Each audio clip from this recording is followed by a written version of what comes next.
تو 11ویں ضرور کیجئے، یہ بدعت حسنہ ہے، بدعت ہے، بدعت حسنہ ہے۔ 12ویں ضرور کریں، یہ بدعت حسنہ ہے۔ اور بدعت کے بغیر ہم سانس نہیں لے سکتے، بدعت کے بغیر ہم سانس نہیں لے سکتے۔ نعرہ تکبیر، نعرہ تکبیر، نعرہ تکبیر۔ حضرت فخر المشائخ گلے گلشن ولایت۔ لیکن بدعت حسنہ ہونا چاہیے، بدعت حسنہ ہونا چاہیے۔ بدعت صحابہ کی سنت ہے، بدعت حسنہ صحابہ کی سنت ہے۔ یہاں سنت حضور کی سنت کے معنی میں نہیں، سنت کے معنی طریقہ زندگی، طریقہ کار۔ حضرت عمر فاروق رضی اللہ تعالیٰ عنہ نے تراویح کو نعمت البدعۃ ھذہ کہا، بدعت کہا اور اسے اپنایا اور اسے نعمت البدع کہا۔ تو بدعت صحابہ کی سنت ہے۔ بدعت حسن، بدعت سیئہ نہایت برباد کرنے والی ہے ہماری دنیا اور آخرت کو، اور بدعت حسنہ بہت ضروری ہے۔ بدعت کے بغیر ہم فرض عبادتیں ادا نہیں کر سکتے۔ آج جو پختہ مسجدیں بنی ہیں یہ بدعت ہی تو ہیں، ان مسجدوں کی بنیاد پر ہم فرض عبادت ادا کرتے ہیں۔ تو بندگان خدا، مجھے سنت و بدعت کی بحثوں میں جانا نہیں ہے، عرض یہ کرنا ہے کہ سرکار غوث الثقلین رضی اللہ تعالیٰ عنہ 11ویں سے ضرور خوش ہوتے ہیں، لیکن نماز سے، فرض نماز ادا کریں گے تو اس سے زیادہ، بہت زیادہ خوش ہوں گے۔ واجب نماز ادا کریں گے تو اس کے بعد خوش ہوں گے۔ سنن مؤکدہ نمازوں کی پابندی کریں گے تو اس کے بعد سب سے زیادہ خوش ہوں گے۔ حضور غوث الثقلین کا تذکرہ ہمیں زبان حال سے نمازوں کی دعوت دیتا ہے۔ غوث الثقلین رضی اللہ تعالیٰ عنہ فرض نمازیں تو فرض نمازیں، واجب نمازیں تو واجب نمازیں، سنت مؤکدہ نمازیں تو سنت مؤکدہ نمازیں، ایک دن میں 1000 نفل نماز ادا کرتے تھے۔ یہ حضور غوث الثقلین رضی اللہ تعالیٰ عنہ کی سیرت ہے۔ اس سیرت کو کوئی بیان کرتا ہی نہیں۔ آپ کی کرامات بیان کرتے ہیں، ضرور بیان کریں، ضرور بیان کریں۔ آپ کا مردے زندہ کرنا ہمارا ایمان ہے، اس پر ہمارا ایمان ہے۔ آپ محیی الموتیٰ ہیں اللہ کے حکم سے، اللہ کی عطا سے، اور آپ کا مردوں کو زندہ کرنا حقیقت میں وہ خلق فعل کے اعتبار سے اللہ کا فعل ہے، کسب فعل کے اعتبار سے حضور غوث الثقلین کا فعل ہے۔ تو عرض کر رہا تھا کہ یہ ہم غوث الثقلین کا اصل پیغام کیا ہے؟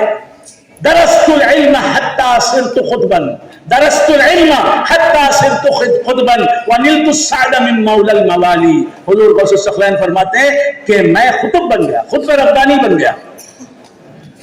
ابھی مولانا نے کہا خطب ربانی، جی خطب ربانی۔ حضور غوث الثقلین فرماتے ہیں میں خطب بن گیا، لیکن کیسے؟ درست العلم، میں نے علم دین اتنا حاصل کیا کہ میں خطب بن گیا۔ تو علم دین کی ضرورت ہے۔ علم دین کے بغیر آدمی مسلمان نہیں بن سکتا، علم دین کے بغیر آدمی مومن نہیں بن سکتا۔ عقائد اسلامیہ کو جاننا یہ علم دین ہے، علم دین کو حاصل کرنا ہے۔ پھر ان عقائد کو مان لیا، یقین کر لیا ان عقائد پر، تو اب یہ ایمان ہو گیا۔ تو ایمان کی بنیاد بھی علم دین ہے، آپ سمجھ رہے؟ تو علم دین کے بغیر آدمی مسلمان نہیں ہو سکتا، تو علم دین کے بغیر ولی کیسے ہو سکتا ہے آدمی؟ تو خود حضور غوث الثقلین رضی اللہ تعالیٰ عنہ فرماتے ہیں درست العلم حتی صرت خطبا، میں نے علم حاصل کیا یہاں تک کہ میں خطب بن گیا۔ تو علم دین پر غور کریں۔ آج خانخواہیں جو خانخواہوں میں سجادہ نشین بنے بیٹھے ہیں، ان کو وضو کے کتنے فرض نہیں، وضو میں کتنے واجبات ہیں؟ انہوں نے کہا 12 واجبات ہیں، حالانکہ وضو میں کوئی واجب ہی نہیں ہے۔ تو میں آپ بیتی سنا رہا ہوں، جج بیتی نہیں۔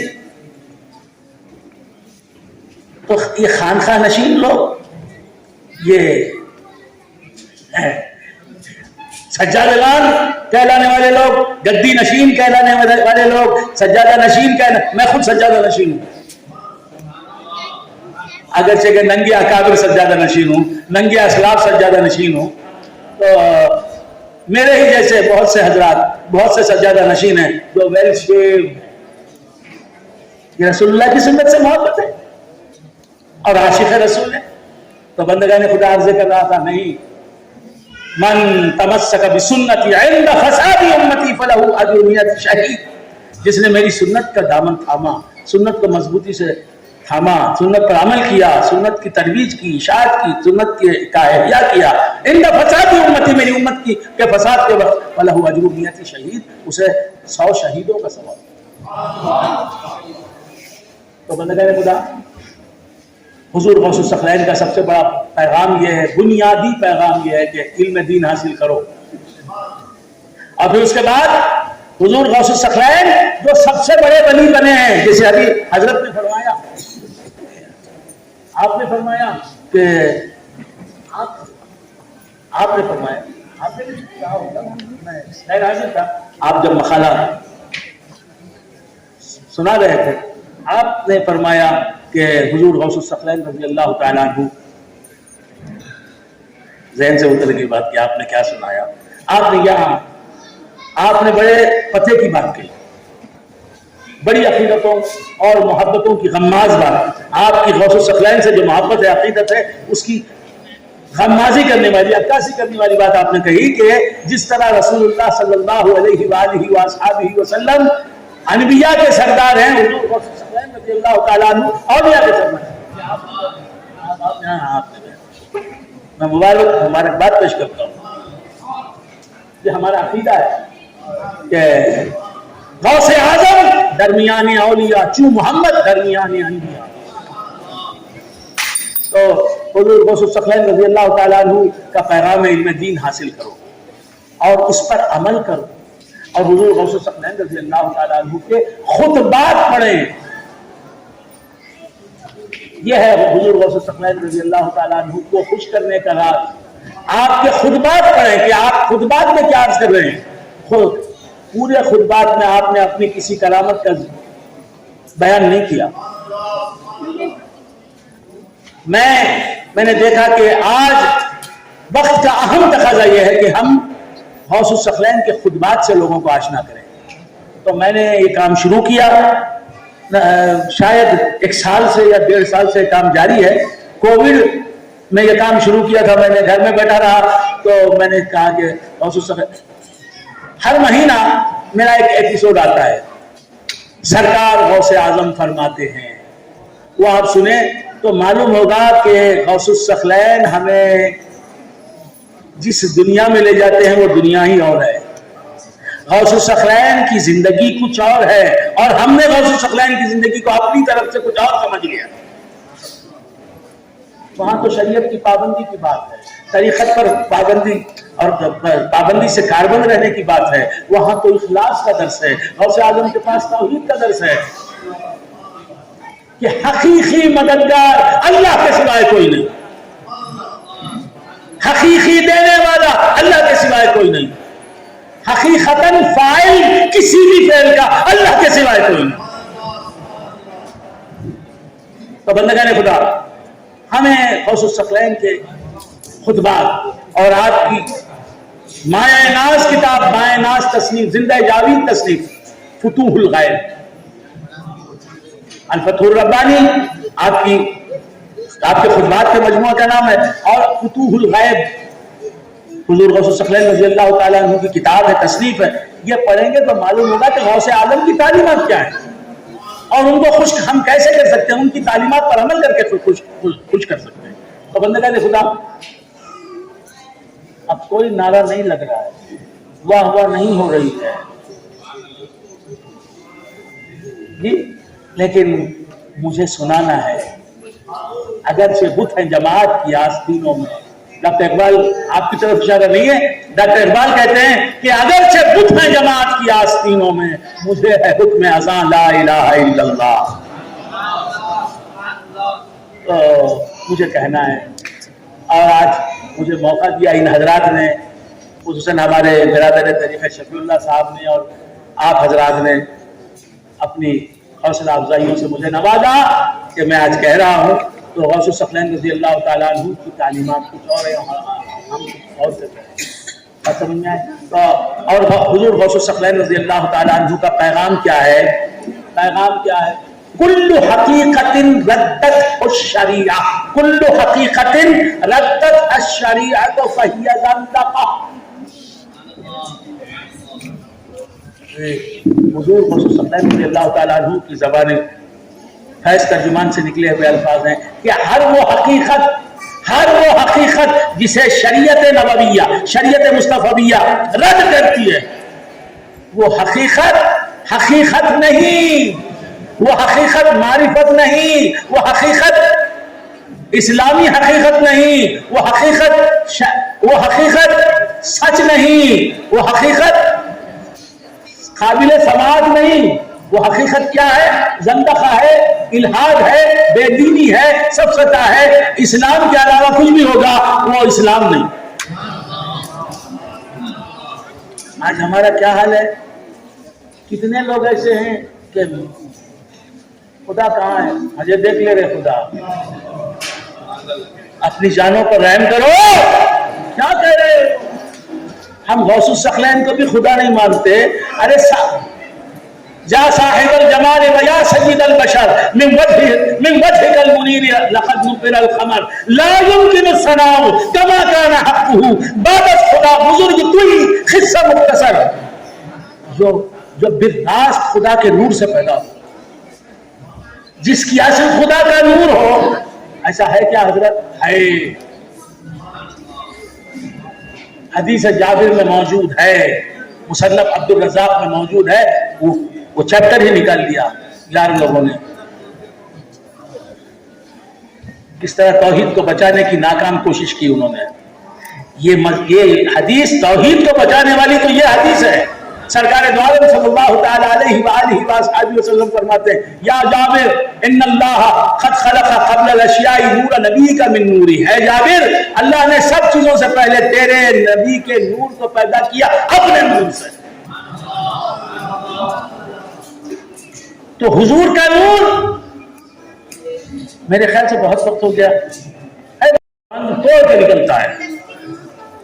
ڈاکٹر اقبال کہتے ہیں تھا ضبط بہت مشکل اس سیل معانی کا کہہ ڈالے خلندر نے اسرار کتاب آخر. تو یہ سیلاب میرے سینے میں ابل رہا تھا. ہمارے شفیع اللہ صاحب نے مجھے دعوت دی کہ کچھ سنائیں.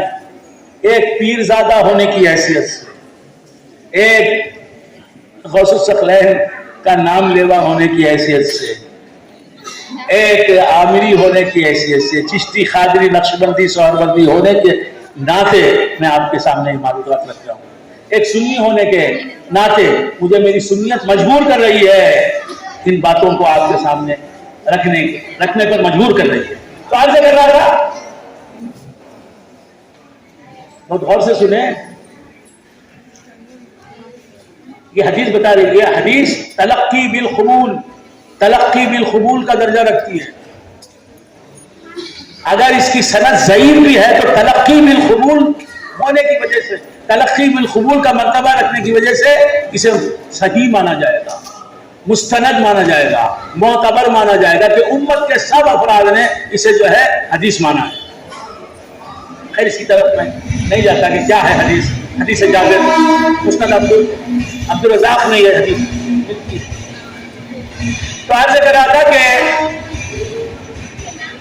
حضور فرماتے ہیں کہ اے جابر، اللہ تعالیٰ نے تیرے نبی کے نور کو، یعنی حضور کے نور کو اپنے نور سے پیدا کیا تمام مخلوقات سے پہلے. تو حضور کے نور کی اصل تو اس حدیث سے کیا معلوم ہوا؟ حضور نور ہے. حضور کیا فرماتے ہیں؟ اے جابر، اللہ تعالیٰ نے تمام چیزوں سے پہلے تیرے نبی کے نور کو اپنے نور سے پیدا کیا. تو اس حدیث سے کیا معلوم ہوا کہ حضور نور ہے، باوجود ہے کہ آپ مخلوق ہیں، مخلوق بھی ہیں نور بھی ہیں. تو معلوم یہ ہوا کہ نور مخلوق بھی ہوتا ہے. مخلوق ہونا نور ہونے کے منافی نہیں. حضور مخلوق بھی ہے، حضور بھی ہے. اور اللہ بھی نور ہے لیکن وہ مخلوق نہیں ہے، وہ خالق ہے. اللہ بھی نور ہے، وہ اللہ ہے، وہ قدیم ہے، حادث نہیں. حضور بھی نور ہے لیکن وہ حادث ہے، قدیم نہیں. اور یہ حدیث بتاتی ہے کہ حضور کے نور کی اصل اور حضور کے نور کا اوریجن اللہ کا نور ہے. اللہ کا نور ہے. تو حضور کے نور کی اصل اللہ کا نور، حضور کا نور اللہ کے نور کی فرع. اس کے باوجود حضور کا نور مخلوق ہے، اللہ کا نور خالق ہے. حضور کا نور محدود ہے، اللہ کا نور لامحدود ہے. حضور کا نور مجعول ہے، اللہ کا نور جاعل ہے. حضور کا نور اللہ کا دست نگر ہے موجود رہنے میں. بس سمجھنا ہے حضور کا نور حاجت مند ہے اللہ کے نور کا. اللہ کا نور کسی کا حاجت مند نہیں، حضور کے نور کا حاجت روا ہے، حقیقی حاجت روا.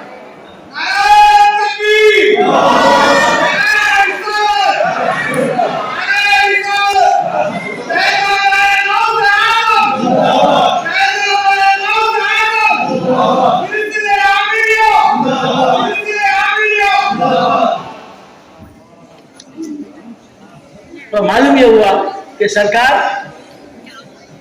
نور ہے، اللہ بھی نور ہے، اور سرکار کے نور کی اصل اللہ کا نور ہے. سرکار کے نور کی اصل اللہ کا نور ہے. سونے کی انگوٹھی فرع ہے، اصل سونا ہے. لیکن ایسا اللہ کا نور اور حضور کا نور نہیں ہے. اللہ کا نور حضور کے نور کی اصل ہے، لیکن اللہ کے نور کی کنہ، اللہ کے نور کی ذاتی تجلی کوئی نہیں دیکھ سکتا. لا تدرکہ الابصار.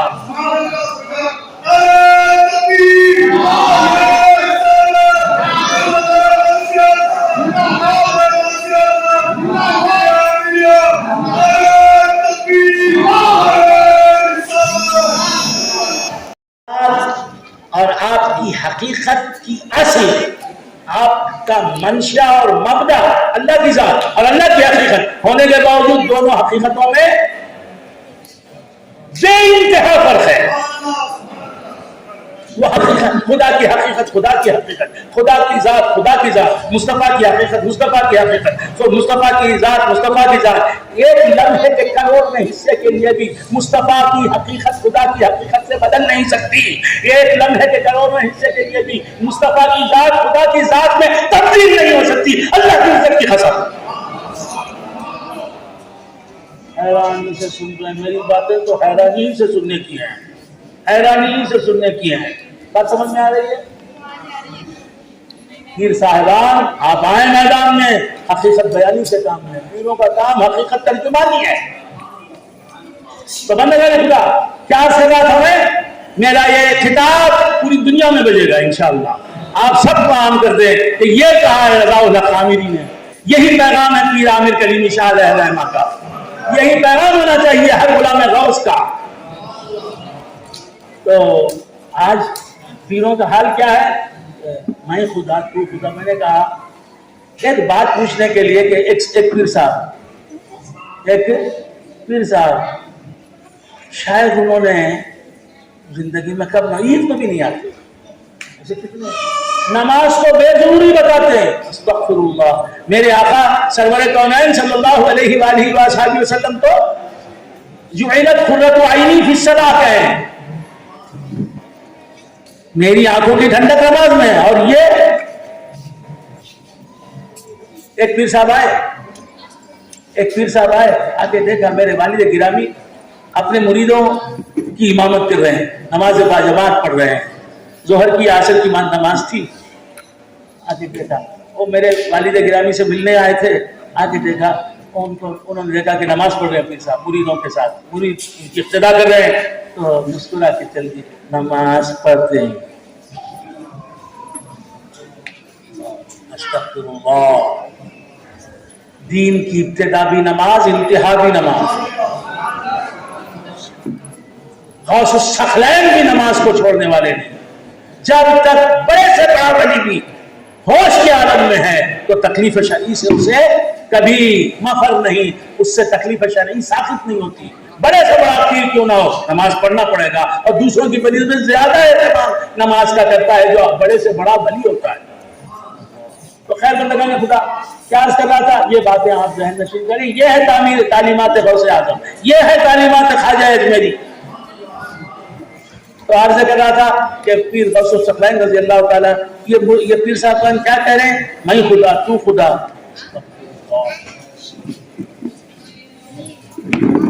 گدھا بھی اپنے مالک کو گدھا نہیں سمجھتا،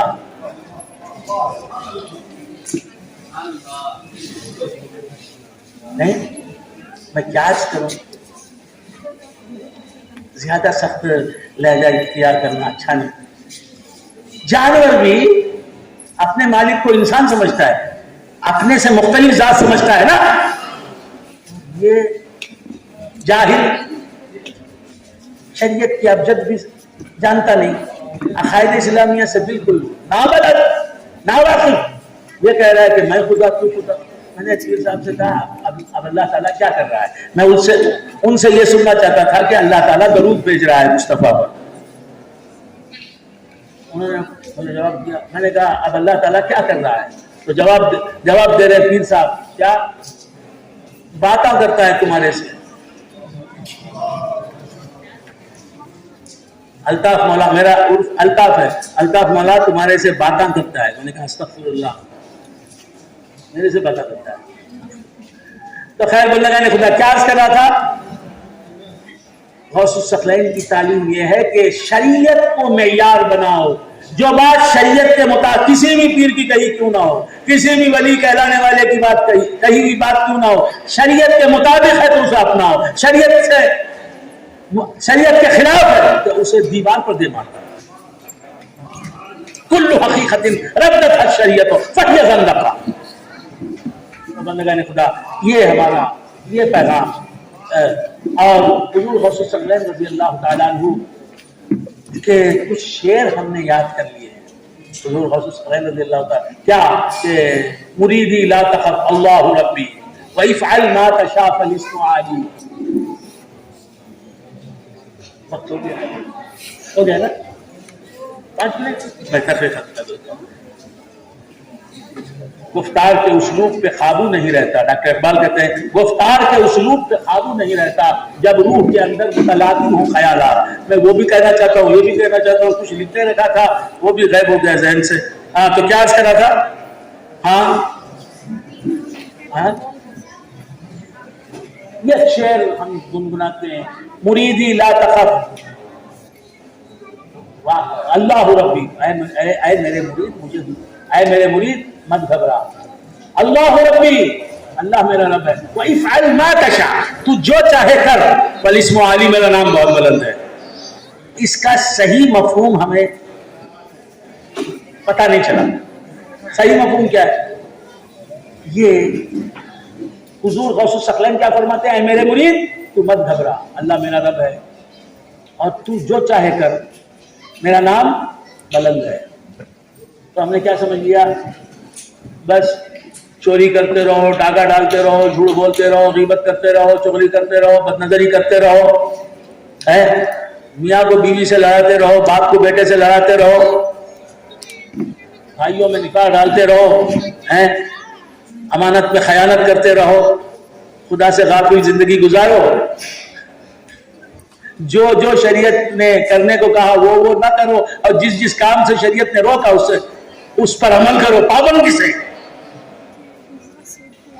پابندی کے ساتھ نماز ترک کرو، پابندی سے جھوٹ بولو، ہماری زندگی میں ہی تو ہے، پابندی سے غیبت کرو۔ جو نماز پڑھتا ہے پابندی سے، لوگ کہتے ہیں یہ واؤ بن گیا، اللہ اکبر، تو کیا آپ صحابہ کو بھی یہی خطاب دیں گے؟ تو کیا عرض کر رہا تھا؟ بھول گیا حضرات، عرض کر رہا تھا کہ حضور سرکار دو عالم صلی اللہ علیہ وآلہ وآصحابہ وسلم نے حضرت عثمان کے بارے میں فرمایا. میں تقریر ختم کر رہا ہوں. حضرت عثمان غنی رضی اللہ تعالیٰ عنہ کے بارے میں سرور کونین صلی اللہ علیہ وسلم نے فرمایا. اب میں تفصیل کے ساتھ نہیں جاتا. آپ نے ایک نیکی کی، حضور کو بہت پسند آئی، تو اب اس نیکی کے بعد حضرت عثمان کے تعلق سے حضور نے فرمایا ما ضر عثمان ما عمل بعد اليوم، ما ضر عثمان ما عمل بعد اليوم، آج کے بعد عثمان جو چاہے کرے اس کا کوئی عمل اسے نقصان نہیں پہنچائے گا. آپ نہیں سمجھ رہے ہیں؟ چیخ کر بولتا ہوں سمجھ میں نہیں آتا، آہستہ بولتا ہوں بیزار ہو جاتے. کیا کروں میں؟ اسے ہمارے مدراس میں کہتے جیے چین نہ مرے چین. جیے چین تو کیا کر رہا تھا؟ ما ضر عثمان ما عمل بعد اليوم، آج کے بعد عثمان جو چاہے کرے، جو چاہے کرے، جو چاہے کرے، اس کا کوئی عمل ما عمل میں تعمیم ہے، ماں میں تعمیل ہے، تعمیم ہے، حرف تعمیم ہے، ماں عمومیت ہے. آج کے بعد عثمان جو چاہے کرے اس کا کوئی عمل اسے نقصان نہیں پہنچائے گا. یعنی اس کے کسی عمل کی اللہ اسے سزا نہیں دے گا، وہ جو چاہے کرے. ما عمل. تو حضرت عثمان کے لیے جملہ حضور نے کہا تب تیسرے خلیفے ہیں، تیسرا خلیفہ بننے والے ہیں. جب کہا نا تیسرے خلیفہ بننے کی اہلیت رکھتے ہیں، بالفعل نہ صحیح بالخوا تیسرے خلیفے ہیں. بالخوا بالفعل کی طرف میں نہیں جاتا، وقت نہیں. قابلیت صلاحیت ہے نا. اور پھر کیا ہیں؟ عشرہ مبشرہ میں داخل ہیں، آپ سمجھ رہے ہیں. اور کیا ہیں ذوالنورین ہیں. انبیاء کے بعد صدیق اکبر کا مقام ہے، ان کے بعد حضرت عمر فاروق رضی اللہ تعالیٰ عنہ کا مقام ہے، ان کے بعد تیسرے نمبر پر آپ ہیں عثمان غنی رضی اللہ تعالیٰ عنہ. تو ان کے تعلق سے حضور کیا فرماتے ہیں؟ عثمان آج کے بعد. تو آج سے پہلے عثمان نے کبھی گناہ کیا؟ داخل اسلام ہونے کے بعد کبھی خدا کے خلاف کوئی کام کیا؟ کبھی کوئی فرض ترک کیا، واجب ترک کیا، سنت موقعہ ترک کی؟ نہیں. ایسے عثمان کے بارے میں فرمایا کہ آج کے بعد عثمان جو چاہے کرے اسے اس کا کوئی عمل نقصان نہیں پہنچائے گا. مطلب کیا؟ عثمان آج کے بعد گناہ کر ہی نہیں سکتا، وہ نیکی ہی کرے گا، وہ اس کا ہر کام اسے جنت میں لے جانے والا ہی ثابت ہوگا. یہ اس درجے کی بات ہے جو غوث نے فرمایا مریدی. غوث کسے مرید بولتے ہیں؟ جو شرابی ہو، جو لچا ہو، لفنگا ہو، خائن ہو، جھوٹا ہو، حاسد ہو، کبر و ریا کی بیماریوں میں مبتلا ہو، حقد رکھتا ہو، بے نمازی ہو اور روزے کھا جاتا ہو، آپ سمجھ رہے ہیں، بغیر وضو کے نماز پڑھ لیتا ہو، لوگوں کو دکھانے کے لیے نماز پڑھو بھائی، کھڑے ہو گئے. حج فرض ہے، 12 سال سے حج نہیں کرتا. ہاں 50 سال سے زکات فرض ہے، 1 سال کی زکات بھی نہیں دی. ایسے تو مریدی کہیں گے. نااہل بیٹے کو باپ اپنا بیٹا نہیں بنتا. چھوڑو بیٹا، تمہارا بیٹا کیا مجھائی کو بولتے ہیں، میرا بیٹا کیا بولتے ہیں؟ کچھ سمجھ میں آ رہی بات؟ تو مریدی فرمایا، کسے مریدی فرمایا؟ ان کے نقش قدم پر چلنے والے کو. وہی پل ماتشا، تو جو چاہے کر. وہ ان کا مرید وہی کرے گا جو رسول اللہ کو راضی کرنے والا عمل ہے، خدا کو راضی کرنے والا ہے، ان کو راضی کرنے والا عمل ہے. خدا حضور غوث الثقلین رضی اللہ تعالیٰ عنہ کی کرامات حضور ثقلین رضی اللہ تعالیٰ عنہ کی بہت سی کرامات ہیں. سب سے بڑی کرامت یہ ہے کہ آج ہم مسلمان ہیں. امت مسلمہ آج اسلام پر قائم ہے. غوث اعظم کی ایک کرامت ہے. ہم نمازوں کے پابند ہیں, غوث اعظم کی ایک کرامت ہے. ہم 11ویں منا رہے ہیں, غوث اعظم کی ایک کرامت ہے. صحیح تصوف ہمارے پاس زندہ ہے, یہ غوث اعظم کی کرامت ہے. بات سمجھ میں آ رہی ہے؟ غوث اعظم کی کرامتیں یہ تو نہیں, ہماری ہر سانس غوث اعظم کی کرامت ہے. بات سمجھ, آج ہم جس فضا میں سانس لے رہے ہیں یہ مادہ پرست دنیا, یہ مادے کو سب کچھ سمجھنے والی دنیا, اسباب پر ریجھنے والی دنیا, اسباب دنیاوی اسباب ہی کو سب کچھ سمجھنے والی دنیا. اس دنیا میں ہم خدا کی عبادت کر رہے ہیں, اندیکھے خدا کو مان رہے ہیں, اس کے احکام پر عمل کر رہے ہیں, حق گوئی سے کام لے رہے ہیں, حق بات سنتے ہیں تو ہمارے دل میں اتر جاتی ہے. تو یہ غوث اعظم رضی اللہ تعالیٰ عنہ کی کرامات ہیں. حضور غوث ثقلین رضی اللہ تعالیٰ عنہ کا پیغام صحیح علم دین ہے اور اس پر صحیح طور پر عمل کرنا ہے. اور غوث اعظم رضی اللہ تعالیٰ عنہ کیا فرماتے ہیں؟ وَلَوْ أَلْقَيْتُ سِرِّي وَلَوْ أَلْقَيْتُ سِرِّي فَأَوْخَى مَيْتٍ لَقَامَ بِخُدْرَةِ الْمَوْلَى تَعَالِي. اگر میں نے جو علم سیکھا ہے, جو راز حقیقت میرے سینے میں ہے, اگر وہ میت پہ ڈال دوں, یہ راز جو میرے سینے میں ہے اگر وہ کسی مردے پہ ڈال دوں تو وہ اللہ کی قدرت سے, میری قدرت سے نہیں, اللہ کی قدرت سے زندہ ہو کر کھڑا ہو جائے گا.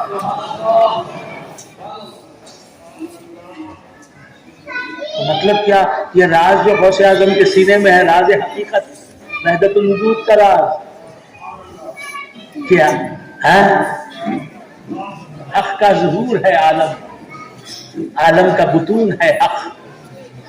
تو سمجھ میں آ رہی بات؟ تو بندے کچھ جملے نکل گئے میری زبان سے, یہ راز, یہ علم ہی تو ہے.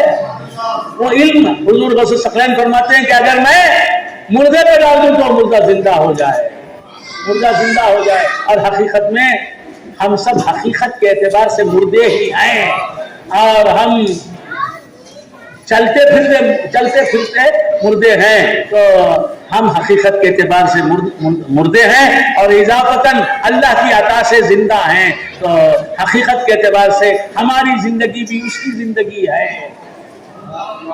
وآخر دعوانا ان الحمد للہ رب العالمین.